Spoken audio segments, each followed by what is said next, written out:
So, I was asked today how I feel about routines and schedules for babies.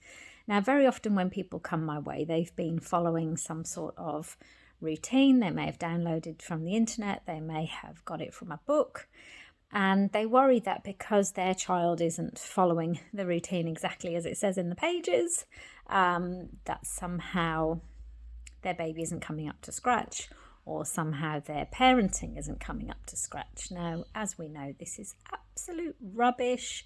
It probably just means that the routine is not for them. It does not mean that anybody is failing in any way.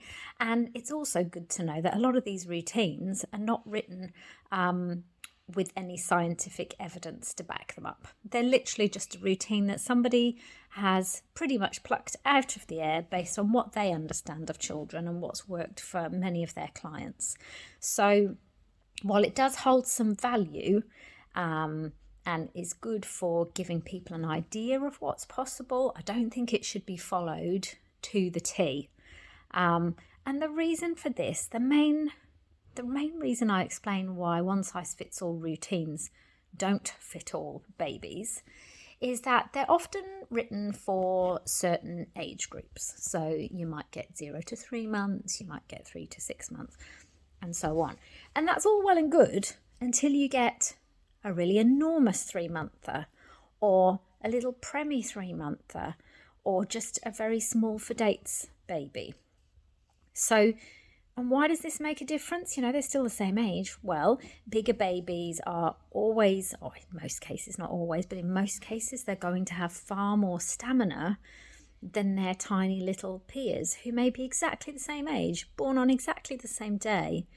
And I've seen this with twins. So twins about a kilo difference in weight. You can see very distinct differences in the stamina of one to the other one.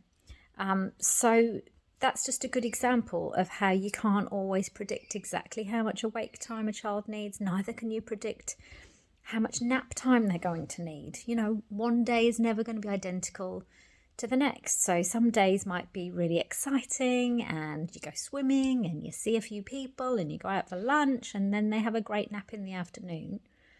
It may just be a really boring day at home and nothing much has happened and they haven't built that sleep pressure that often comes with new experiences and activities. So the main message here is please don't get caught up on needing to follow routines.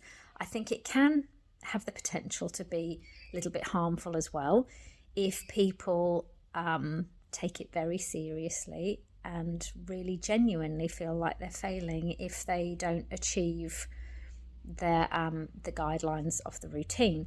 And one example of that is an old client of mine with her first baby was following quite a strict schedule that she got online. And I think one of the guidelines was that the baby should be down for their first nap of the morning by 9:30. And she used to feel that if she hadn't achieved this, the rest of the day was just going to be an absolute failure. That she should give up hope on. Now, of course, that's not the case, but in her mind, that's what she had got as her main goal of the day. And even like a baby later, so she found other ways, obviously, of helping the first baby to sleep, but second baby came along and suddenly this routine popped up in her head. And again, the 9:30 deadline was plaguing her and she felt like she'd failed if she hadn't got her baby down for 9:30, even though she was no longer following the routine. So yes, it has the power to affect how we feel about our own performances. So that's why I caution against following strict routines of any kind and why I don't issue them myself. So I think that's it, summed up.